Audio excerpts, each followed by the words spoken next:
कामयाबी क्या है? कामयाबी हर किसी को नहीं मिल रही होती है। इसके लिए बहुत मेहनत, बहुत कुर्बानियाँ देनी पड़ रही होती हैं। लेकिन मेरा मानना ये है कि ना कामयाबी की डेफ़िनेशन हर किसी की अलग-अलग होती है। कोई बड़े-बड़े घरों को कामयाबी मान रहा होता है, तो कोई बड़ी गाड़ियों को, बड़े बिज़नेस को कामयाबी मान रहा होता है। तो कोई अपने फ़ेम को और कोई अपनी खूबसूरती को ही ना अपनी कामयाबी मान रहा होता है। तो बस जी इस कामयाबी की सही डेफिनेशन क्या है ना, इस प्यारे से टॉपिक के साथ आज का शुरू करते हैं blog. Let's get started. Hello everyone, अस्सलाम वालेकुम। मैं हूं home maker Roohi and welcome back to my channel. अगर आपने मेरा चैनल सब्सक्राइब नहीं किया है ना, तो ज़रा फटाफट से कर दें और मेरी यूट्यूब फैमिली बढ़ाने में मेरी हेल्प करें। तो जी यहाँ पर जो है ना, मैं आपके साथ अपना डेली का रूटीन भी शेयर कर रही हूँ और आपके साथ में एक प्यारा सा टॉपिक की कामयाबी क्या है, उसे लोग क्या मान रहे होते हैं, इसके सबकी ना अपनी अपनी डेफिनेशन होती है, सब क्या मानते हैं, इस पर ना आपसे कुछ बात करूँगी। तो व्लॉग शुरू हो रहा है शाम के टाइम से, मतलब कि ये मगरिब के बाद का टाइम है, जिसके अंदर जो है ना मैं क्या करूँ, सुबह ना लंच बॉक्स के लिए ना बच्चों के लिए एक सब्ज़ी अलग से बना के रख रही हूँ। आलू की कतलियों की जो बिल्कुल सूखी सूखी सी कतलियाँ होती हैं ना, बिल्कुल भुनी हुई सी, बस जी वो बना रही हूँ ताकि ना सुबह मैं लंच बॉक्स में दे सकूँ और ना नाश्ते में भी यही काम में आ जाएंगी पराठों के साथ। तो बस जी अब आप जो है ना, इतनी तो ये है कि ना जो जो चलता रहेगा वो आप धीरे धीरे अपने आप से समझते रहेंगे और मैं आपके साथ शेयर करूँगी कामयाबी क्या है। तो जी अच्छा जी, सबकी डेफिनेशन अलग अलग होती है। जैसे कि मैंने अभी आपको बताया कि कोई बिज़नेस को कामयाबी मान रहा होता है, कोई किसी को नीचे दिखाने में भी ना अपनी कामयाबी मान रहा होता है। लेकिन मैं क्या मानती हूँ कि कामयाबी क्या है? कामयाबी वो है जहाँ ना हमारे दिल में ढेरों सुकून हो, जहाँ सच में ना जो हमारे अपने हैं वो अपने हों। मतलब ये कि ऐसा ना हो कि ना हम बहुत ज़्यादा कामयाब तो हों, लेकिन उस कामयाबी की डेफिनेशन ये हो, मतलब कि बस जी हम ऊपरी तौर से कामयाब हों, लेकिन ना औरों के दिलों में हमारे लिए ना इज़्ज़त हो, ना प्यार हो, ना दिल का चैन हो, ना सुकून हो, ना रात की नींद हो। मतलब सुकून, सुकून जो है ना, ये है कामयाबी। मतलब असल कामयाबी ये है कि जहाँ ना हमारे दिल में ढेरों सुकून हो, जहाँ जो है ना हम बिल्कुल भी इस टेंशन में ना हो कि ना वो हमारे बारे में क्या सोच रहा है, क्या कर रहा है। हमें अपनी तरफ से ना हमेशा बेहतर से बेहतरीन काम करते जाना है, अपने लिए और औरों के लिए। तो इससे क्या होगा ना, हमें मिलेगी असल कामयाबी, हमें मिलेंगी औरों की दुआएं, और जब हमें औरों की दुआएं मिल रही होती हैं ना, तो हमें जी कामयाब होने से कोई नहीं रोक सकता है। असल कामयाबी ये है कि ना जब कोई ना आपको याद करे, आपके बारे में बात करे, तो ना उसके दिल में, उसकी बातों में ना आपके लिए प्यार हो, कोई बुराइयां ना हो, कोई गिले शिकवे ना हो। और मैं सच बताऊं, ये करना ना बहुत मुश्किल है। जब तो मैं कह रही हूँ कि ये है असल कामयाबी, क्योंकि ये करना बहुत मुश्किल है कि ना जब भी कोई हमारे बारे में बात करे, हमें याद करे ना, तो उसके दिल में ना हमारे लिए कोई बैड ना हो, कोई बुराइयां ना हो। मतलब जो हमारे अपने होते हैं ना, वो भी बस दिख रहे होते हैं जी अपने हैं, लेकिन असल अपने कौन से होते हैं? वही है ना जो सच में अपने होते हैं। मतलब कि जो पीछे भी ना हमारे लिए अच्छी अच्छी ढेरों दुआएं कर रहे होते हैं, हमारी बातों को और हमें जो है ना इस तरीके से ले रहे होते हैं कि उनके दिल में ना हमारे लिए कोई बैड नहीं होता, कोई बुराइयां नहीं होती, कोई गलत फहमियाँ नहीं होती। तो वो होती है असल कामयाबी। अच्छा जी, बनने के लिए बड़े बड़े महल बन जाएं, बढ़िया बढ़िया गाड़ियाँ ले लें, आप आए दिन ना मॉल वगैरह में शॉपिंग करते फिरें, तो क्या उस शॉपिंग मॉल में आपको कभी भी कोई चैन मिलेगा, सुकून मिल जाएगा? अगर आपके पास दिल का चैन ना हो, सुकून ना हो, तो क्या वो आपको किसी मॉल में मिल सकता है? बिल्कुल भी नहीं, हरगिज़ भी कहीं नहीं मिल सकता, क्योंकि ये ना एक बेमोल चीज़ है और अल्लाह ने ना ये हर किसी को नहीं बख्शी होती है। तभी तो है ये असल कामयाबी, चैन और सुकून। कितने कितने पैसे वाले होंगे, लेकिन फिर भी ना उनके पास ना दिल का चैन और सुकून नहीं होगा। वो ढूंढ रहे होंगे, उसे चाह रहे होंगे, क्योंकि ना वो इस दिखावटी दुनिया में, इस भागम भाग की दुनिया में ना इतने खोए हुए होंगे कि ना उन्हें असल की, उन्हें सच की और उन्हें असल कामयाबी की ना पहचान ही नहीं रही होगी। ना जाने कितने झूठ सच लेकर वो अपने बिजनेस चला रहे होंगे, बना रहे होंगे, और बस इसी को ना अपनी कामयाबी मानकर ना बैठे होंगे वो इसी सोच के अंदर।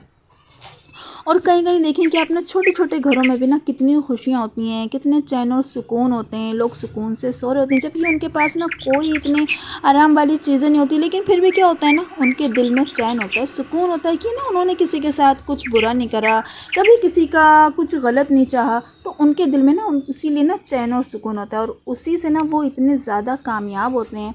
उनके दिल के अंदर इतनी औरों के लिए भी अच्छी बातें होती हैं, और जब हम खुद अच्छे होते हैं ना, तो यकीन जाने कि कहीं ना सामने वाला भी ना हमारे लिए अच्छा होता ही है, चाहे वो हमसे कितना भी बैर रख ले, कुछ भी कर ले।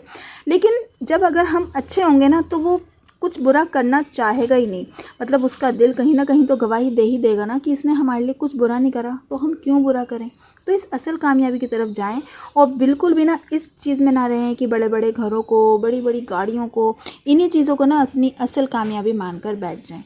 तो जी यहाँ पे देखिए नेक्स्ट मॉर्निंग हो गई है, यहाँ पे लंच की तैयारी चल रही है। यहाँ पर बना रही हूँ मैं सोयाबीन की बिरयानी, जिसके अंदर मैंने सारी सब्जियाँ ले ली हैं और ना उसके अंदर सारे मसाले वगैरह, दही, सब चीज़ें लेकर ना उन्हें अच्छे से मैरिनेट करके रख दिया है। यहाँ पर जो है मैंने चावल सोख करके रखे हुए हैं।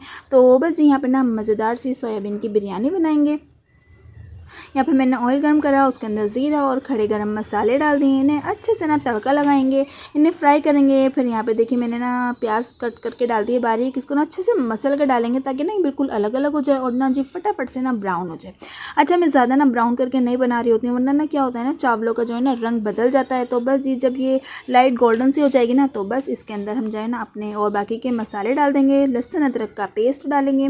बस बिल्कुल वही रेसिपी होती है जो हमारी नॉर्मल वैसी बिरयानी की होती है ना, जब हम चिकन की बिरयानी बना रहे होते हैं या कोई और सी बिरयानी बना रहे होते हैं। तो बिल्कुल उसी तरीके से ना स्टेप बाय स्टेप हम जो है ना इसको बना लेंगे।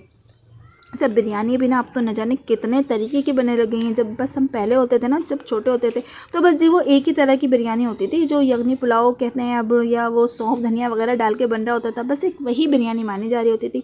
लेकिन अब तो बिरयानियाँ भी न जाने कितनी तरह की हो गई हैं कि मुरादाबाद की बिरयानी हो गई, मुरादाबाद का पुलाव हो गया, बॉम्बे बिरयानी हो गई, कलकत्ता की हो गई, चटपटी वाली हो गई, देव की हो गई और जी तय वाली हो गई। न जाने कितनी बिरयानियाँ हो गई हैं। किसी में आलू डल रहे हैं, किसी में सारी वेजीज डल रही हैं, किसी में चिकन, किसी में मतलब हर चीज़ का ना एक अलग टेस्ट हो गया।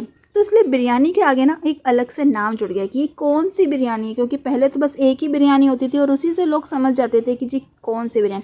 अब तो बिरयानी का नाम भी लो तो पूछा जा रहा होता है कौन सी बिरयानी है, कैसी बिरयानी है। तो ना जैसे जैसे टाइम बदल रहा है ना, हर चीज़ बदल रही है। उसके साथ साथ खाने पीने की चीज़ें हों या घर में हमारे आराम की चीज़ें हों। और एक होम मेकर क्या कर रही होती है ना कि अपने घर के अंदर ना हर आराम की चीज़ को जुटाने में लगी होती है। और ख़ास तौर से अपने किचन में वो चाह रही होती है कि ना उसकी किचन की ना बस एक से बढ़कर एक चीज़ें हो। मतलब ये समझ लें कि पूरे घर के साथ साथ ना किचन एक हमें ऐसी जगह लग रही होती है कि जहाँ ना हमारा सबसे ज़्यादा टाइम जा रहा होता है और जी जहाँ पर हमें सबसे ज़्यादा ना आराम की चीज़ों की ज़रूरत पड़ी होती है, ताकि ना हमारे काम भी झटपट से हो सकें। और ना फिर जब कुछ हमारे किचन में कुछ नया आता है ना, कुछ बदलाव आता है, कुछ सेटिंग चेंज होती है या कोई भी चीज़ नहीं आ रही होती है ना, तो काम करने का ना मज़ा भी आ रहा होता है। अच्छा जी, आप इन बातों से ना कितने सहमत हैं ना, मुझे ज़रूर कमेंट सेक्शन में बताइएगा कि जब हमारा किचन बदलता है, हमारे उसकी जो गैजेट्स वगैरह होते हैं, जब हम वो ले रहे होते हैं, तो ना हमारा काम करने के अंदर ना एक अलग ही धुन आ जाती है। मतलब एक अलग ही खुशी सी आ जाती है। तो यहाँ पे देखिए मैंने इसके अंदर मसाला वगैरह भून कर चावल डाल दिए हैं, फिर पानी भी डाल दिया और यहाँ पे देखिए मैंने कलर वगैरह डाल कर ना इसे अच्छे से ना दम लगा लेना। और मज़ेदार सी ना, मतलब ये समझ लीजिए कि वो जो हमारी बिरयानी होती है ना, जो चिकन की हो गई या हम जिन जिन चीज़ों की भी बना रहे होते हैं ना, उन्हीं तरीके की ना सबसे बेस्ट लग रही होती है। सोयाबीन के इसके अंदर आलू भी हैं, मटर भी हैं और जी देखने में भी और खाने में भी ना बहुत मज़ेदार सी बिरयानी होती है। और फिर ये देखिए ना बजट में भी रहती है, कोई इससे ना कोई बजट भी ना गड़बड़ा नहीं रहा होता है। तो ये बस हमारी सोयाबीन की बिरयानी बनकर रेडी हो गई। और यहाँ पे देखिए हमारी जो है ना बिरयानी के साथ साथ होगा हमारा रायता हो गया, चटनी हो गई, सलाद हो गई। ये चीज़ें क्या होती हैं ना, हमारे एक तो दस्तरखान की शान बढ़ा रही होती हैं और हमारी जो रेसिपी होती है ना उसके अंदर भी ना एक अलग सी रौनक आ गई होती है, दस्तरखान पे भी और रेसिपी के अंदर भी। तो जब भी आप ना इस तरीके की कोई चावल कोई भी रेसिपी वगैरह बनाते हैं ना, तो उसके साथ रायता, सलाद, चटनी, ये चीज़ें ना ज़रूर रखा करें। क्योंकि अगर ना इसके अंदर कुछ 19-20 मसाला हो भी ना, तो वो चटनी और रायता ना पूरा कर देता है। तो बस जिसने सब्सक्राइब किया हुआ है ना उनका ढेरों शुक्रिया। और जिस किसी ने सब्सक्राइब नहीं किया हुआ है ना, फर्स्ट टाइम आए तो प्लीज़ चैनल को ज़रूर सब्सक्राइब कीजिएगा। मुझे दुआओं में याद रखिएगा, अपना ढेरों ख्याल रखिएगा। चैनल को ज़रूर सब्सक्राइब कीजिएगा। मैं फिर मिलूँगी